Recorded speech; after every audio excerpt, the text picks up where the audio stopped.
प्यारे बच्चों, good morning. आज का अपना टॉपिक है डिफेक्ट्स, इम्परफेक्शन। हमने अभी तक पढ़ा है कि क्रिस्टल लैटिस जो अपना होता है, यदि हम उसको गर्म करें तो उसमें कुछ त्रुटियां आ जाती हैं, कुछ डिफेक्ट्स आते हैं। देखिए, जब भी हम किसी भी क्रिस्टल लैटिस को हीट करते हैं तो उसकी जो आइडल फॉर्म है वो चेंज हो जाती है। आइडल फॉर्म का मतलब जहां पर कॉन्सिक्वेंट पार्टिकल, अवयवी कण जहां पर उपस्थित है वो वहां से हट जाता है, वो अपने स्थान से दूसरी जगह चला जाता है। या तो क्रिस्टल लैटिस को छोड़कर बाहर चला जाएगा या क्रिस्टल लैटिस के अंदर ही वो कहीं अन्य स्थान पर चला जाएगा। इसी को हम कहते हैं डिफेक्ट्स या इम्परफेक्शन। देखो, डेफिनेशन इसकी इंग्लिश में, any departure from perfectly ordered arrangement of consequent particles in crystal lattice is called imperfection or a defect। यानी किसी भी क्रिस्टल जालक से कोई भी पार्टिकल, कोई भी अवयवी कण का क्रिस्टल जालक को छोड़कर बाहर निकल जाना क्या कहलाता है? डिफेक्ट कहलाता है। इसी को बोलते हैं इम्परफेक्शन। देखो, कोई भी क्रिस्टल लैटिस कभी भी आइडल नहीं हो सकता, कोई ना कोई इसमें डिफेक्ट, त्रुटि पाई ही जाएगी। अब डिफेक्ट को हम दो पार्ट में डिवाइड करते हैं। First is point defect, second is line defect. Point defect इसको एटॉमिक, परमाणुवीय दोष भी कहते हैं। डिफेक्ट्स को बोलते हैं दोष, त्रुटियां। तो इसको एटॉमिक भी बोलते हैं। किसको बोलते हैं एटॉमिक? पॉइंट वाले को। ठीक है। लाइन डिफेक्ट अपने सिलेबस में नहीं है, डेफिनेशन तो फिर भी हम देखेंगे। पॉइंट का मतलब होता है कि किसी एक कॉन्सिक्वेंट पार्टिकल या एटम के, ये एटम है आपका, इसके चारों तरफ जो डिफेक्ट अवेलेबल होगा, जो डिफेक्ट बनेगा, उसी को हम बोलेंगे पॉइंट या एटॉमिक डिफेक्ट। अगर ये डिफेक्ट लाइन इन ऑर्डर, एक लाइन में है, रेखा के अंदर है, तो हम उसको क्या कहेंगे? Line defect. ये अपने सिलेबस में नहीं है, अपने सिलेबस में है ओनली पॉइंट डिफेक्ट। अब देखो, पॉइंट डिफेक्ट को फिर हम 3 पार्ट्स में डिवाइड करते हैं। सबसे पहला है स्टोकियो मेट्रिक, दूसरा है नॉन स्काइटोमेट्रिक,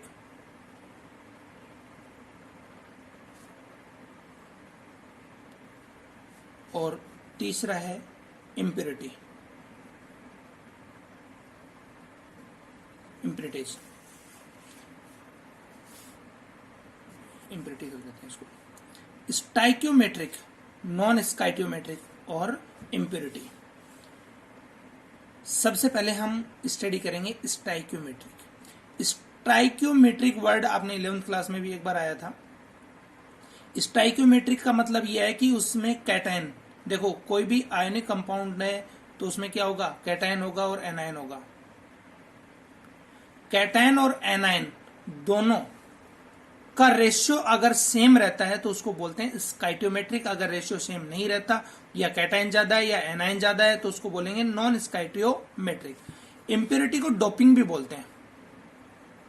इसके अंदर कोई दूसरा सब्सटेंस मिलाएंगे जिससे उसकी परफेक्टनेस चेंज हो जाएगी, उसकी आदर्शता भंग हो जाएगी, उसी जिसके कारण डिफेक्ट उत्पन्न होगा। इसको बोलेंगे हम इम्प्योरिटी। अब लेते हैं स्टाइक्योमेट्रिक। देखो, स्काइटोमेट्रिक को थर्मोडायनेमिक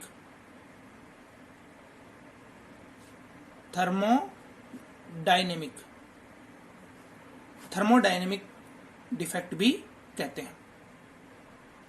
ठीक है। इसके अंदर क्या होगा? मैंने आपको बताया कि कैटायन और एनायन या स्काइटोमेट्री जो है उसकी, वो रिमेन सेम, वो हमेशा क्या रहेगी? समान रहेगी। इसमें स्काइटोमेट्री समान नहीं रहेगी। इट मीन्स कैटायन और एनायन का रेशियो इसके अंदर क्या रहने वाला है? इक्वल रहने वाला है। अब इसके टाइप, इसमें पहला आता है वैकेंसी।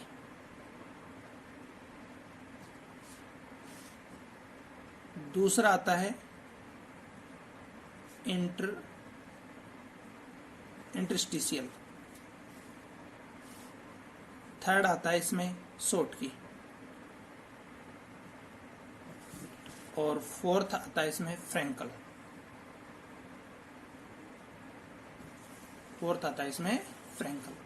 अब देखो वैकेंसी, बच्चों ये दोनों स्कैटोमेट्रिक डिफेक्ट्स, स्कैटोमेट्रिक जो दोष हैं, ये पाए जाते हैं अनआयनिक या नॉन आयनिक कंपाउंड में, और ये पाए जाते हैं आयनिक कंपाउंड में। ये आयनिक यौगिकों में पाए जाते हैं, और ये नॉन आयनिक यौगिकों के अंदर पाए जाते हैं। ठीक है, देखो वैकेंसी का मतलब क्या होता है? रिक्त स्थान, खाली जगह। देखो ये एक क्रिस्टल लैटिस है, अभी ये परफेक्ट है। वैकेंसी के अंदर क्या होगा? कहीं से भी एक यहां से और एक और कहीं से, दोनों एक साथ निकलेंगे। जैसे ये दोनों क्रिस्टल लैटिस से हीट करने पर बाहर निकल गए, तो हम इसको क्या कहेंगे? वैकेंसी। वैकेंसी में क्या हुआ बच्चों? दो बाहर निकल गए। तो अब मुझे आप ये बताइए कि इसकी डेंसिटी पर क्या इफेक्ट पड़ेगा? बोलिए, डेंसिटी पर क्या इफेक्ट पड़ेगा? इसकी डेंसिटी कम हो जाएगी। ठीक है, क्यों? क्योंकि पार्टिकल्स क्या हो गए? बाहर निकल गए। और देखो, दो पार्टिकल्स बाहर निकले हैं, तो उसकी स्टाइक्योमेट्री भी क्या है? Remain same. इंटरस्टिशियल, देखो बच्चों, ये पार्टिकल्स हैं। वापिस एक डायग्राम और लेते हैं।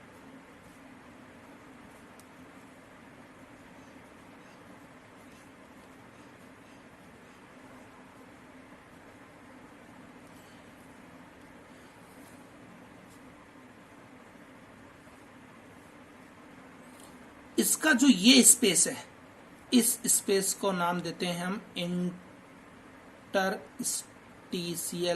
स्पेस, अंतराकाशीय स्थान, इंटरस्टिशियल स्पेस। अब देखो, कोई बाहर से एटम इसके अंदर आ जाएगा। ठीक है, दो एटम आएंगे, एक यहां आ गया और एक यहां आ गया। अब बच्चों बताओ, इससे इसकी डेंसिटी पर क्या इफेक्ट पड़ेगा? डेंसिटी इंक्रीज होगी। डेंसिटी क्या होगी? इंक्रीज होगी। और इसमें क्या होगी? डिक्रीज होगी। इसमें डिक्रीज होगी और इसमें इंक्रीज होगी। ठीक है, ये बच्चों समझ में आ गया। इसमें डेंसिटी क्या होगी? इंक्रीज, और इसमें डेंसिटी क्या होगी? डिक्रीज। दोनों क्लियर हो गए। अब इंपॉर्टेंट आता है शॉर्टकी। शॉर्टकी के अंदर देखिए, शॉर्टकी डिफेक्ट। शॉर्टकी पहला पॉइंट आयनिक कंपाउंड में प्रेजेंट होगी, आयनिक कंपाउंड में पाई जाएगी। ठीक है, इसके अंदर क्या होगा? एक पॉजिटिव, एक नेगेटिव, एक पॉजिटिव, एक नेगेटिव, एक पॉजिटिव, एक नेगेटिव, पॉजिटिव, नेगेटिव, पॉजिटिव। अब इसमें एक पॉजिटिव यहां से रिमूव हो गया, तो एक नेगेटिव भी यहां से क्या होगा? क्रिस्टल लैटिस को छोड़कर बाहर चला जाएगा। अब देखो, वैकेंसी हो गई ना। ये भी एक तरीके से वैकेंसी डिफेक्ट ही है। ठीक है, लेकिन ये आयोनिक में है और वो नॉन आयोनिक में है। हम इसको क्या नाम देंगे?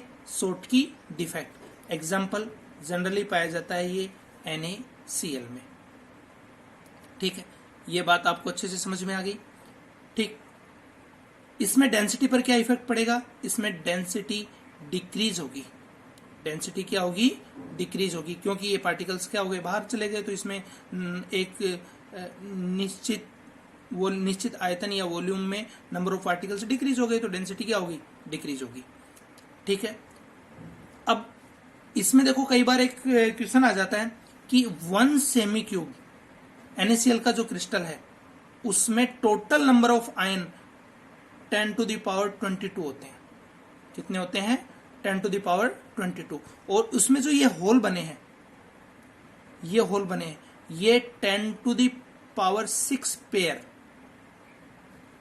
युग्म ये होल बनते हैं। ये NaCl के कॉन्सेप्ट में मैंने आपको स्पेशली स्टार पॉइंट लगा के इसको लिख देना है, ठीक है, कि NaCl के एक सेमी क्यूब में नंबर ऑफ आयन होते हैं 10⁻22 और शॉर्टकी डिफेक्ट होता है उसमें 10⁻6। ठीक है बच्चों।